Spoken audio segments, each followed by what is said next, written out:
உன்னதமானவருக்கே ஸ்தோத்திரம். ஆண்டவராகிய இயேசு கிறிஸ்து சிலுவையில் முன்மொழிந்த 5 வாக்கியங்களை நம்ம பார்த்துருக்கின்றோம். ஒருவேளை நீங்கள் பார்க்கல அப்படின்னா வீடியோ கீழே லிங்க் கொடுக்குறோம், நீங்கள் சென்று பார்த்து கொள்ளுங்க. மற்றவர்களுக்கும் அதை நீங்கள் பகிர்ந்து கொள்ளுங்க.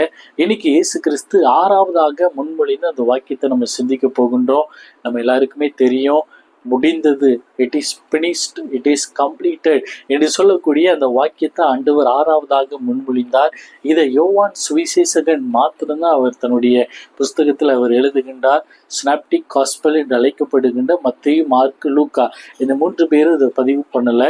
ஆனால் 3 பேரும் இயேசு கிறிஸ்துவனுடைய அந்த 7வது வார்த்தையை பதிவு செய்கிறாங்க. இயேசு கிறிஸ்து மகா சத்தமாக கூப்பிட்டு தன்னுடைய ஜீவனை அவர் விட்டார், ஒப்பு கொடுத்தார் என்று சொல்லி அந்த 7வது வார்த்தையை பதிவு செய்கிறாங்க. ஆனா யோவான் மாத்திரம் ஆண்டவராகிய இயேசு கிறிஸ்து 6வதாக முடிந்தது என்று சொல்லி அவர் அதுக்கு பிற்பாடுதான் தன்னுடைய ஜீவனை அவர் ஒப்பு கொடுத்தார் என்று சொல்லி அந்த வாக்கியத்தை அவர் குறிப்பிடுகின்றார். எங்க கொடுக்கப்பட்டிருக்கிறது அப்படின்னா யோவான் 19வது அதிகாரம் 30வது வசனத்துல கொடுக்கப்பட்டிருக்கிறது. இயேசு காடியை வாங்கிய பின்பு முடிந்தது என்று சொல்லி தலையை சாய்த்து ஆவியை ஒப்பு கொடுத்தார். காடியை வாங்கினதுக்கு பிற்பாடு முடிந்தது என்று சொல்லிதான் ஆண்டவர் ஆவியை ஒப்பு கொடுத்தார் என்று சொல்லி யோவான் எழுதுகின்றார். யோவான் எழுதுறதுக்கு ஒரு விசேஷத்த காரணம் உண்டு. என்ன அப்படின்னா, எல்லா சீசர்களும் பயந்து போய் அறையில பூட்டி கொண்டு அவங்க உட்கார்ந்து கொண்டு இருக்கிறாங்க, பயந்து போய் அவங்க இருந்து கொண்டிருக்கிறாங்க. ஆனா யோவான் மாத்திரம்தான் சிலுவைக்கு முன்பதாக இருக்கின்றார். அதனாலதான் 3வது வார்த்தையாக ஆண்டவர் ஸ்திரியே அதோ உன் மகன் என்று சொல்லி தன்னை நேசித்த தன்னுடைய சிலுவையின் அருகாமையில நின்று கொண்டிருக்கிற இந்த சீசனுக்கு அப்படிப்பட்ட ஒரு பொறுப்பை கொடுக்கின்றார். இப்ப இந்த சீசன் ஆண்டவரை நோக்கி பார்த்து கொண்டு இருக்கின்றார். ஆண்டவர் என்ன சொல்லுகிறார் என்று சொல்லி ஆண்டவருடைய வாயிலிருந்து வரக்கூடிய இந்த சொற்களை கவனித்துக் கொண்டிருக்கிற இந்த யோவான் தான் குறிப்பிடுகின்றார். ஆண்டவராய் இயேசு கிறிஸ்து தன்னுடைய ஜீவனை கொடுப்பதற்கு முன்பதாக, ஒப்பு கொடுப்பதற்கு முன்பதாக ஆண்டவர் முடிந்தது என்று சொல்லி அவர் சொல்லிவிட்டு தான் ஆண்டவர் கொடுத்தார் என்று சொல்லி அவர் குறிப்பிடுகின்றதை நம்ம பார்க்கின்றோம். அப்போ சிலுவைக்கு முன்பதாக அவர் இருந்ததுனாலதான் இதை பதிவு செய்கின்றார். இன்னைக்கு நீங்களும் நானும் ஒரு மீட்டிங் நடத்துகிறோம் அப்படின்னா சரியான பிளானிங், திட்டமிடுதல் இருக்கும். அதன்படிதான் நீங்களும் நானும் செயல்படுவோம். ஒவ்வொரு காரியங்களாக நம்ம நிறைவேற்றி முடித்தாதான் அந்த மீட்டிங் எப்படி இருக்கும், சிறந்த முறையில் நம்ம நடைபெறும். அந்த நேரத்தில் பார்த்துக்கலாம், பிறகு பார்த்துக்கலாம் அப்படின்னு சொல்லி நம்ம விட்டுக்கொண்டே இருந்தோம் அப்படின்னா மீட்டிங் ஆனது சக்ஸஸ்ஃபுல்லாக இருக்காது. இப்போ இயேசு கிறிஸ்துவும் எங்க ஆண்டவர் முடிந்தது என்கின்ற வாக்கியத்தை ஏன் கூறுகிறார் என்று சொன்னால், ஆண்டவர் செய்ய வேண்டிய கடமைகள் என்கின்ற அந்த ஒரு காரியம் இருக்கிறது. தீர்க்க தரிசன ஆகமங்களாக இருக்கலாம், பிதாவுடைய சுத்தமாக இருக்கலாம், இந்த மனித குலத்துக்கு ரட்சிப்பை ஏற்படுத்தக்கூடிய காரியங்களாக இருக்கலாம். அப்ப இதெல்லாம் அவர் மீது இருக்கின்றபடினால எல்லா காரியங்களையும் ஆண்டவர் யோசித்து அதுக்கு பிற்பாடு ஜீவனை கொடுப்பதற்கு முன்பதாக இந்த மனுஷகுமாரனாக என்னென்ன காரியங்களை செய்ய வேண்டும் செய்திருக்கிறேனா என்று சொல்லி ஆண்டவர் யோசித்து எல்லாவற்றையும் நான் நிறைவேற்றி முடித்திருக்கிறேன் என்று சொல்லிதான் ஆண்டவர் ஒரு வெற்றி முழக்கத்தினுடைய குரலாக இங்கே முடிந்தது அப்படிங்கிற அந்த வாக்கியத்தை ஆண்டவர் குறிப்பிடுகின்றது. இந்த யோவான் புஸ்தகத்துல நம்ம பார்க்கின்றோம். முடிந்தது, இட் இஸ் கம்ப்ளீட்டட் அல்லது இட் இஸ் பினிஷ்ட் என்று சொல்லக்கூடிய இந்த வார்த்தை, அதே கிரேக்க வார்த்தைக்கு நம்ம வருகின்ற பொழுது டெஸ்டெலஸ்டாய் என்று சொல்லி அந்த வார்த்தை பயன்படுத்தப்பட்டிருக்கிறது. இந்த வார்த்தையினுடைய அர்த்தம் என்ன அப்படின்னா, ஒரு கிரேக்க ஓவியர் இவ்வாறாக சொல்லுகின்றார்.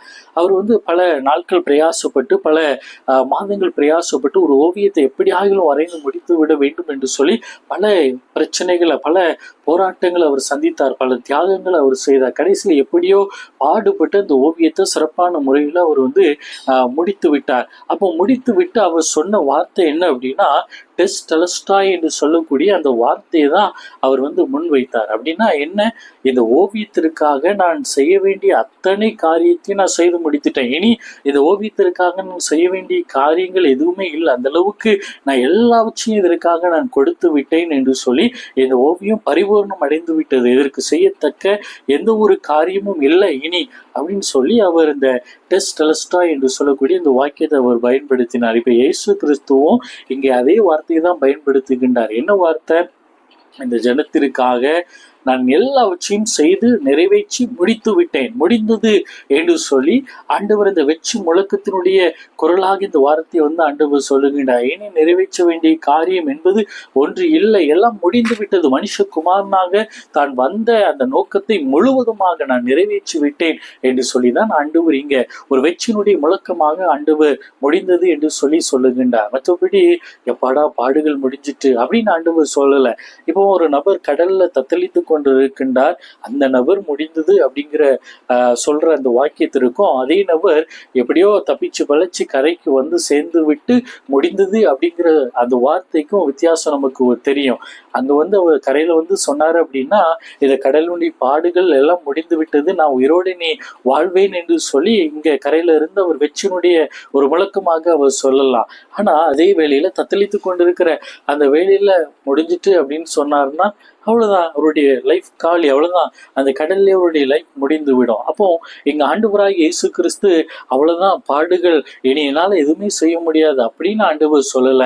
எல்லாவற்றையும் நான் முடித்து விட்டேன் என்று சொல்லி ஒரு வெற்றி முழக்கத்தின் வார்த்தையாக இந்த வார்த்தையை ஆண்டவர் வைக்கின்றார். அதே வேளையில சிலுவைக்கு முன்பதாக ஒரு கூட்டம் ஜனம் நின்று கொண்டிருக்கிறது. இப்ப இந்த ஜனங்களுடைய முடிவு, இயேசு கிறிஸ்துவனுடைய முடிவு ஒரு வெற்றி முழக்கத்தின் குரலாக இருக்கின்றது. ஆனா அந்த ஜனங்களுடைய முடிவு எப்படி இருக்குன்னா, ஒரு சிலர் ஐயோ இவருக்கா இப்படி நடந்து முடிந்து விட்டதே அப்படின்னு ஒரு வேதனையோடு ஒரு கூட்டம் காணப்படுகின்றது. இன்னொரு கூட்டம் ரொம்ப களிப்பா இருக்கு, ஆகா நம்ம நினைத்ததெல்லாம் நடந்து விட்டதே, இப்படிதான் நடக்கணும், இதுக்கு மேல இவருக்கு நடந்திருக்கலாமே என்று சொல்லி அப்படிப்பட்ட ஒரு முடிவோடு கூட அங்க ஒரு கூட்டம் காணப்பட்டு கொண்டிருக்கிறது. இப்போ வெவ்வேறு பேருடைய முடிந்தது அப்படிங்கிற இந்த முடிவு எப்படிப்பட்டதாக இருக்கிறது அப்படின்னா, முதலாவது பிரதான ஆசிரியர்கள சதுசேயர்கள், பரிசேயர்கள், வேதபாகர்கள், இவர்களெல்லாம் நம்ம யோசித்து பார்த்தோம் அப்படின்னா இவங்களுடைய முடிவு எப்படி இருக்கு அப்படின்னா, நம்ம நினைத்தது நடந்து முடிந்து விட்டது, நம்முடைய சதி திட்டம், இவர் எப்படியாவது கொலை செய்யணும் நம்ம நினைச்சோம், இன்னைக்கு நம்ம நிறைவேற்றி முடித்து விட்டோம், இவர் யூதருக்கு ராஜாவாக விடுவாரோ அல்லது ஜனங்கள் இவரை பின்பற்றி சென்று விடுவார்களோ என்று சொல்லி அவங்க பயந்து கொண்டிருந்த காரியங்கள்ல ஒரு சதி திட்டம் போட்டாங்க. அந்த சதி திட்டம் இன்னைக்கு வெற்றிகரமாக இந்த சிலுவையில நடந்து முடிந்து விட்டது என்று சொல்லி சந்தோஷத்தோடு கூட அவருடைய முடிவு காணப்படுகின்றது. அதே வேளையில பிளாத்துவை குறித்து நம்ம பார்த்தோம் அப்படின்னா, யோவான் 19:12 சொல்லப்பட்டிருக்கிறது, இயேசு கிறிஸ்துவை விடுதலை செய்வதற்கு எவ்வளவோ அவர் பிரயாசப்பட்டார், பட் நடக்கல, முடியல அவரால். அப்போ அவர் கை நழுவி சென்று விட்டதை அவர் எண்ணி கையை கழுவி அவர் ஒப்பு கொடுக்கிறத நம்ம பார்க்கின்றோம். அவரும் ஒருவேளை கலக்கத்துல இருந்திருக்கலாம், ஐயோ இவருக்கு இப்படி நடக்கக்கூடாதுன்னு நினைச்சோம், அல்லது இப்படிப்பட்ட ஒரு முடிவு நடந்து விட்டதே என்று சொல்லி அவர் எண்ணி இருக்கலாம். அதே போல பிளாத்துவனுடைய மனைவி அங்க பிளாத்துவனிடத்து ஆள் அனுப்புகின்றார். 27வது அதிகாரம் 19வது வசனத்துல ஆள் அனுப்பி, இந்த நீதிமானை ஒன்றும் செய்ய வேண்டாம், அவர் நிமித்தம் சொப்பனத்தில் வெகு பாடுபட்ட என்று சொல்லி பிளாத்துனுடைய மனைவி பிளாத்துவுக்கு ஆள் அனுப்பி சொல்லுகின்ற. ஆனா பிளாத்துவால முடியல, பிளாத்துனுடைய மனைவியாலையும் அது முடியவில்லை. அந்த நீதிமானுக்கு இப்படி நடந்து விட்டதே என்று சொல்லி கலக்கத்துல அவருடைய முடிவு காணப்படுகிறது நம்ம பார்க்கின்றோம். யூதாஸ் காரியத்து முக்கியமான ஆளு, ஆண்டவரே காட்டி கொடுத்தவர். இப்ப இவருடைய முடிவு எப்படி இருக்கு அப்படின்னா, இயேசு கிறிஸ்து காட்டி கொடுத்து விட்டதுக்கு பிற்பாடு அவர் மரண ஆக்கினைக்குள்ளாக தீர்க்கப்பட்டார் என்று சொன்ன உடனே தனக்கு கொடுக்கப்பட்ட அந்த 30 வெள்ளிக்காசை எடுத்துக்கொண்டு அவர் பிரதான ஆசாரியர்களிடத்துல கொண்டு போய், வேண்டாம் அவரை நீங்க கொலை செய்யாதீங்கன்னு சொல்லி அவர் கொடுக்கின்ற பொழுது, இனி அது வாப்பாடுப்பா என்று சொல்லி அவங்க காசை திரும்பி அவங்க எரிஞ்சிடுறாங்க. இப்போ துக்கத்துல அவர் மனம் திரும்பி இருக்கலாம், ஆனா அவர் செயல துக்கத்துல அவர் என்ன செஞ்சாரு, தன்னுடைய வாழ்வையே அவர் முடித்து கொண்ட அந்த காரியங்களை பார்க்கின்றோம். இப்படி யூதாசனுடைய முடிவு நடக்கிறத நம்ம பார்க்கின்றோம். அதே போல சீசர்கள், யோவான் மாத்திரம்தான் இங்கு சிலுவை முன்பதாக இருக்கின்றார், யூதாஸ் காரியத்தை மறித்து போய்விட்டார். இப்போ 10 சீசர்கள், இவருடைய முடிவு எப்படி இருக்கு, ஒரு ரூம்ல போய் பயந்து போய் போட்டி கொண்டு இருக்கிறாங்க. அவருக்கே இப்படி நடந்து விட்டதே, நமக்கு எப்படி நடக்க போகிறது என்று சொல்லி கலக்கத்துல பயத்துல பூட்டப்பட்ட அறைக்குள்ள அவங்க இருந்து கொண்டு இருக்கிறாங்க. ஆண்டவர் இனி அவ்வளவுதான், அவருடைய வாழ்க்கை முடிஞ்சிருச்சு, இனி நம்முடைய ஊழியமும் முடிஞ்சிட்டு அப்படின்னு சொல்லி அவங்களுடைய முடிவு இப்படிப்பட்ட ஒரு முடிவாக இருந்து கொண்டிருக்கிறது. அதுக்கப்புறம் போர் செய்வர்கள் சிலுவையில அறையும் பிடிக்க அவங்க முந்தின நாள்ல இருந்து அவங்க பிரயாசப்படுறாங்க, எல்லா வேலைகளையும் அவங்க செய்யறாங்க, பாதுகாப்பு கொடுக்கறாங்க, ஆண்டவருக்கு என்ன தண்டனைகள் கொடுக்கணுமோ அத்தனையும் அவங்க நிறைவேற்றி இப்போ இவங்கெல்லாம் மறிக்க போகிறாங்க என்று சொல்லி அந்த அவர்களுடைய முடிவு, நமக்கு இங்க பணி முடிய போகிறது என்று சொல்லி அவங்களுடைய முடிவு அப்படிப்பட்ட ஒரு முடிவாக இருக்கின்றது. இப்படி பல்வேறு நபர்களுடைய முடிவு அந்த சிலுவைக்கு முன்பதாக இன்னும் நிறைய முடிவுகளை நம்ம பார்க்கலாம். ஆனா இப்படி பல்வேறு முடிவுகள்ல அந்த ஜனங்கள் காணப்பட்டாலும் அவர்களுடைய முடிவுக்கும் இயேசு கிறிஸ்துவனுடைய முடிவுக்கும் வித்தியாசம் உண்டு. அவர்கள் எல்லாம் அவருடைய கடமைகள் அல்லது அவர்கள் நினைத்த காரியங்களை குறித்து அவங்க சொல்றாங்க, இப்படி முடியலையே, இவ்வாறு நடந்துருச்சே, இவ்வாறு முடிந்து விட்டதே, இவருக்கா அப்படி நடந்தது அப்படின்னு சொல்லிலாம் பல்வேறு விதமான அந்த காரியங்களை அவங்க யோசித்தாலும் செய்தாலும் ஆண்டவராகிய இயேசு கிறிஸ்து இங்க வெற்றி முழக்கத்தோடு கூட ஒரு சந்தோஷத்தோடு கூட ஒரு கம்பீரத்தோடு கூட ஆண்டவர் சொல்லுகின்றார், எல்லாம் முடிந்தது என்று சொல்லி அவர் வெற்றியின் முழக்கமாக இங்க அவர் சொல்லுகின்றதை நம்ம பார்க்கின்றோம். ஒரு போர்க்களத்துல ஒரு மன்னன் எப்படி தான் வெற்றி பெற்றதை எக்காலம் ஊதி அந்த ஜனங்களுக்கு அந்த தேசத்தின் குடிகளுக்கு அவர் அறிவிப்பாரோ அதே போல இங்க பிசாசுடைய தலையை நசுக்கினவர், பாவ மன்னிப்பை ஏற்படுத்தின ஆண்டவர் ஒரு வெற்றி முழக்கத்தின் குரலாக உலகத்தின் பாவத்தை சுமந்து திருத்த அந்த தேவாட்டுக்குட்டியாகிய இயேசு கிறிஸ்து இங்க முழங்குகின்றதை நம்ம பார்க்கின்றோம். அதை இங்க யோவான் தெளிவாக அவர் குறிப்பிட்டிருக்கின்றார். இப்போ இயேசு கிறிஸ்து எவற்றையெல்லாம் நமக்காக நிறைவேற்றி முடித்தார். நிறைய காரியங்களை ஆண்டவர் நிறைவேற்றி முடித்தார். ஆனா ஒரு 6 காரியங்களை நம்ம வேகமாக நம்ம சிந்திக்க போகின்றோம். முதலாவது எதை ஆண்டவர் நிறைவேற்றி முடித்தார் அப்படின்னா தீர்க்க தரிசனத்தை ஆண்டவர் நிறைவேற்றி முடித்தார். தீர்க்க தரிசனங்கள் எல்லாவற்றையும் ஆண்டவர் நிறைவேற்றி முடிக்கின்றார். எப்போ தன்னை குறித்து ஆதியிலிருந்து இப்போ வரைக்கும் சொல்லப்பட்டிருக்கிற அத்தனை தீர்க்கதரிசனங்களும், அது பிறப்பாக இருக்கலாம், ஆண்டவருடைய அந்த ஊழிய நாட்களாக இருக்கலாம், பெற்றோரோடு கூட இருக்கக்கூடிய அந்த காலங்களாக இருக்கலாம், பாடுகள் துன்பமான தருணங்கள், எல்லா காரியங்களையும் ஆண்டவர் சகிக்கின்றார். தீர்க்க தரிசனங்கள் என்னென்ன கொடுக்கப்பட்டிருக்கிறதோ எல்லாம் அதையெல்லாம் ஆண்டவர் நிறைவேற்றுகின்றார். பாடுகளை கடந்து சென்றும் கூட ஆண்டவர் அதை நிறைவேற்றுவதற்கு அவர் பிரயாசப்படுகின்றார். இந்த உயிர்த்தெழுதல் வரை எல்லா காரியங்களையும் அவர் அவர் செய்து முடிக்கின்றார். அப்படிப்பட்ட தீர்க்க தரிசனங்களை ஆண்டவர் முதலாவது நிறைவேற்றுகின்றார். இரண்டாவது இயேசு கிறிஸ்துவனுடைய இந்த உலக பாடுகள் இதோடு கூட அது முடிவடைகிறது. ஒரு மனிதனாக ஆண்டவர் இந்த உலகத்திற்கு அனுப்பப்படுகிறார். ஒரு மனிதன் எந்த அளவுக்கு சோதனைப்படுவாரோ அல்லது எந்த அளவுக்கு பாடுபடுவாரோ அத்தனை பாடுகளையும் ஆண்டவர் பிறப்பிலிருந்து இந்த சிலுவை மரணம் வரைக்கும் அத்தனையும் ஆண்டவர் சகித்துக் கொள்ளுகின்றார், அத்தனையும் அவர் தாங்கிக் கொள்ளுகின்றார். இரண்டாவதாக ஆண்டவர் சொல்லக்கூடிய காரியம் என்னன்னா உலக பாடுகள், இயேசுனுடைய உலக பாடுகள் முடிந்தது என்று சொல்லி நம்ம பார்க்கின்றோம். ஆண்டவர் எவ்வளவு கஷ்டங்களை பட்டார்.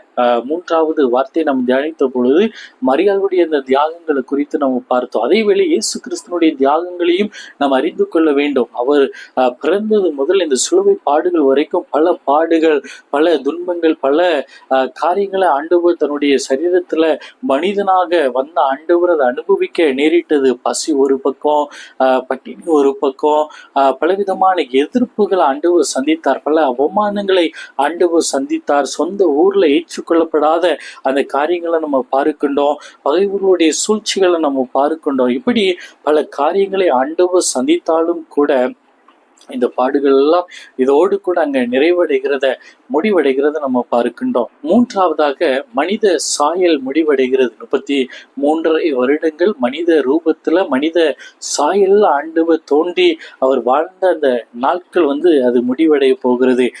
பிலிப்பியர் 2:7 சொல்லுகின்றது, தம்மை தாமே வெறுமையாக்கி அடிமையின் ரூபம் எடுத்து மனுஷர் சாயல். இப்ப இந்த மனுஷ சாயல் அங்க முடிவடைகிறது. ஒரு மனித குமாரனாய், தேவனுடைய குமாரனாய் ஆண்டவர் இந்த உலகத்தில் வாழ வேண்டும் என்று சொல்லி பிதாவினால அனுப்பப்பட்டார். இப்போ அந்த மனுஷ சாயலாக வாழக்கூடிய அந்த வாழ்வு மனித குலத்திற்காக மீட்பை உண்டு பண்ணும்படிக்கு தனியே அவர் தன்னுடைய சாயல்ல படைக்கப்பட்ட அந்த மக்களுக்காக தாழ்த்தி வந்த அந்த ரூபம், அந்த சாயல் அங்க மாறுகின்றதை நம்ம பார்க்கின்றோம். அதற்கு ஒரு முடிவு வருகின்றது. நாலாவதாக மிக முக்கியமான காரியம் என்னன்னா பாவ நிவாரண பலிக்காக தான் இயேசு கிறிஸ்து வந்தார். அன்னைக்கு ஒரு ஆடு மாடு அல்லது புறா குஞ்சுகளை அங்க பலியிட்டு தங்களுடைய பாவங்களை அவங்க நிவர்த்தி செய்த அந்த காரியங்களை நம்ம பார்க்கின்றோம். இங்க தன்னையே பாவ நிவாரண பலியா அடிக்கப்படுகின்ற ஆட்டுக்குட்டியாக ஆண்டவர் ஒப்பு கொடுக்கின்றார். அப்படிப்பட்ட அந்த மீட்பின் பணியை ஆண்டவர் தன்னை ஒப்பு கொடுக்கிறதுனால ஒரு நிறைவேற்றி முடிக்கிறத நம்ம பார்க்கின்றோம். மத்தேயு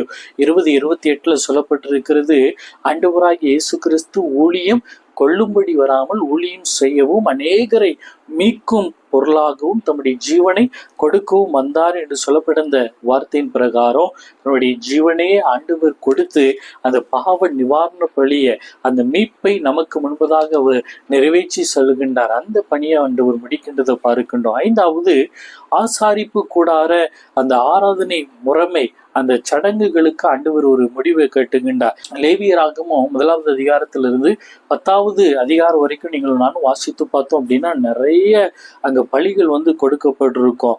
நியாயப்பிரமாண பலிகள் ஆகிய அந்த சர்வாங்க தகன பலி, போஜன பலி, சமாதான பலி, பாவ நிவாரண பலி, குற்ற நிவாரண பலி, அசைவாட்டு பலி, இப்படி பல பலிகளை நீங்களும் நானும் பார்க்கலாம். அப்ப அந்த பலிகளுக்கெல்லாம் ஒரு முடிவை ஆண்டவராகிய இயேசு கிறிஸ்து இங்க நிறைவேற்றுகின்றார். காரணம், ஒரே தரம் ஆண்டவர் தன்னை மரிப்பதற்கு ஒப்பு கொடுப்பதனால அத்தனை பலிகளையும் ஆண்டவர் அங்க அவர் நிறைவேற்றி முடிக்கின்றார். இதுக்கு பிற்பாடு வருஷத்திற்கு ஒரு முறை இல்லை, எப்பெல்லாம் நம்ம மனம் திரும்புகின்றோமோ அப்பெல்லாம் மீட்பை ஆண்டவர் ஏற்படுத்தும்படிக்கு அந்த சடங்குகளுக்கு, அந்த பாரம்பரியத்திற்கு ஒரு முற்றுப்புள்ளியை ஆண்டவர் வைக்கின்றார். அதுதான் எபிரேய ஆக்கியோன் 7வது அதிகாரத்துல 27வது வசனத்தில் அவர் சொல்லுவார், பிரதான ஆசாரியன் தன் சொந்த பாவங்களுக்காகவும் பின்பு ஜனங்களுடைய பாவங்களுக்காகவும் நாள்தோறும் பலியிட வேண்டுவதில்லை, ஏனெனில் தம்மை தாமே பலியிட்டதினாலே இதை ஒரே தரம் செய்து முடித்தார். அங்கே எபிரேய ஆக்கியன் சொல்லுகின்ற பொழுது ஆண்டவர் பிரதான ஆசாரியன் அன்னைக்கு செய்தது போல திறந்தோறும் உட்கார்ந்து செய்ய தேவையில்லை. ஆண்டவராக இயேசு கிறிஸ்து ஒரே தரம் சிலுவையில ஆண்டவரை செய்து முடித்து விட்டார் என்று சொல்லி, அப்போ அந்த சடங்குகளை ஆண்டவர் அவர் முடிக்கின்றதை நம்ம பார்க்கின்றோம். ஆறாவதாக, ஆண்டவராகிய இயேசு கிறிஸ்து பிசாசானவனுடைய ஆயுதத்தை முடிவுக்கு கொண்டு வருகிறத பார்க்கின்றோம். அவனை ஆண்டவர் சிலுவையில நசுக்குகிறத நம்ம பார்க்கின்றோம். ஆதியாகமம் 3:15 சொல்லப்பட்ட பிரகாரம் அவர் உன் தலையை நசுக்குவார் என்று சொல்லப்பட்ட அந்த வேத வசனத்தின்படி ஆண்டவராகிய இயேசு கிறிஸ்து இங்க சிலுவையில சாத்தானை அவன் ஜெயிக்கிறத நம்ம பார்க்கின்றோம். அவன் ஒரு குறிப்பிட்ட ஜனங்களை அவன் வஞ்சித்து மரண கட்டுகளுக்கு நேராக அவன் கொண்டு சென்று கொண்டிருக்கின்றான். அப்படிப்பட்ட ஜனங்களை விடுவிக்கும்படிக்கு தம்முடைய மரணத்தினாலே சாத்தானை ஆண்டவர் ஜெயிக்கிறத நம்ம பார்க்கின்றோம். சத்திய ஆவியாகிய தேச்சரவாளன் ஆண்டவர் சென்றதுக்கு பிற்பாடு நம்மை வழிநடத்தக்கூடிய அந்த ஒரு உன்னதமான கிருபைகளை ஆண்டவர் ஏற்படுத்துகின்றார். அது மாத்திரமல்ல, சத்தியத்தை நீங்கள் நானும் அறிந்து கொள்வதற்கு ஏதுவாக அப்படிப்பட்ட அந்த வழிகளை ஆண்டவர் நமக்கு உருவாக்கி கொடுக்கின்றார். அதுக்காக தான் இந்த பிசாசானுடைய இந்த தந்திரமான எல்லா காரியங்களையும் அளவுக்கு நேராக ரோமர் 7வது அதிகாரத்தை நம்ம வாசிக்கின்ற பொழுது அதுல முழுவதுமா கொடுக்கப்பட்டிருக்கிறது. இந்த பிசாசானவன் தவறான நன்மைகளை உண்மையான நன்மை என்று சொல்லி ஜனங்களை வஞ்சித்து கூட்டம் கூட்டமாக அவனுடைய அந்த மரண கட்டுக்குள்ளாக அவன் இழுத்து கொண்டிருக்கிற அந்த காரியங்களிலிருந்து மக்களை, மனித குலத்தை விடுதலை செய்யும்படிக்கு ஆண்டவர் இங்க அவனுடைய தலையை நசுக்குகின்றதை பார்க்கின்றோம். இப்படி எல்லாவற்றையும் நமக்காக நிறைவேற்றி முடித்த இந்த ஆண்டவருக்கு முன்பதாக உங்களுடைய என்னுடைய முடிவு எப்படிப்பட்டதாக இருக்கின்றது? இன்னும் அதே பாவத்துலதான் நீங்களும் நானும் ஓடிக்கொண்டிருக்கிறோமா? இன்னும் அதே பாவத்துலதான் நீங்களும் நானும் வாழ்ந்து கொண்டே இருக்கின்றோமா என்பதை நம்ம யோசித்து பார்ப்போம். இதுதான் நம்முடைய முடிவா இருக்குதா? அல்ல நான் பரிசுத்தமா வாழ்வதற்கு ஏதுவாக இன்னைக்கு நீங்கள் நானும் தீர்மானிக்கின்றோமா? எது உங்களுடைய என்னுடைய முடிவு என்பதை இன்றைக்கு நம்ம தீர்மானம் செய்து கொள்வோம். ஆண்டவராகிய இயேசு கிறிஸ்து எல்லாம் முடிந்தது என்று வெற்றி முழக்கத்தோடு சொல்வதற்கு காரணம் என்ன? ஆண்டவர் பிதாவினுடைய சித்தத்தை அவர் முழுவதுமாக அவர் சிலுவை வரைக்கும் அவர் சுமந்து கொண்டு அவர் வந்ததை நம்ம பார்க்கின்றோம். ஆண்டவர் சொல்லுகின்ற பொழுது பிதாவினுடைய சித்தத்தை செய்வதுதான் எனக்கு போஜனம் என்று சொல்லி ஆண்டவர் வாழ்ந்த நாட்கள்ல சொன்னதாக யோவான் குறிப்பிட்டிருப்பார். இன்னைக்கு அந்த ஆண்டவருக்கு முன்பதாக உங்களுடைய முடிவு, என்னுடைய முடிவு எப்படிப்பட்டதாக இருக்கின்றது? வேதவசனம் தெளிவாக நமக்கு கற்றுக் கொடுக்கிறது. முடிவு பரியந்தும் நிலைநிற்கிறவனே ரட்சிக்கப்படுவான். இடையில ஓடி போறவன் கிடையாது. முடிவு பிரிந்தும் யாரு பரிசுத்த வாழ்க்கையில பரிசுத்தமாய் வாழ்கின்றதற்கு போராடுகின்றார்களோ அவர்கள் தான் ஜெயிக்க முடியும். எனக்கு யோசிப்பை போல எத்தனை பேர் இன்னைக்கு இந்த பாவத்தை நான் செய்ய மாட்டேன், தொடமாட்டேன் என்று சொல்லி நீங்களும் நானும் இன்னைக்கு அப்படிப்பட்ட அர்ப்பணிப்புள்ளவர்களாக இருக்கின்றோம். ஆண்டவர் இதுதான் நம்மிடத்துல விரும்புகின்றார். நம்முடைய முடிவு எப்படிப்பட்டதாக இருக்க போகிறது என்பதை நீங்களும் நானும் தீர்மானிக்க வேண்டும். பரிசுத்த வாழ்க்கைக்கு நேராகவா அல்லது அழியக்கூடிய நித்தியமான அக்கினி கடலுக்கு நேராக தள்ளக்கூடிய அந்த பாவத்தை நோக்கி நம்முடைய வாழ்க்கை இன்றைக்கு ஓடிக்கொண்டிருக்கிறதா? அதை நோக்கி நம்முடைய முடிவு சென்று கொண்டிருக்கிறதா? இன்னைக்கு யோசித்து பார்ப்போம். நம்மளுடைய கரங்களுக்குள்ள ஒப்புக் கொடுப்போம். பரிசுத்தமாய் வாழ தீர்மானிப்போம். நிச்சயமாகவே ஆண்டவர் நம்மை ஆசீர்வதித்து வழி நடத்துவார். ஆமென்.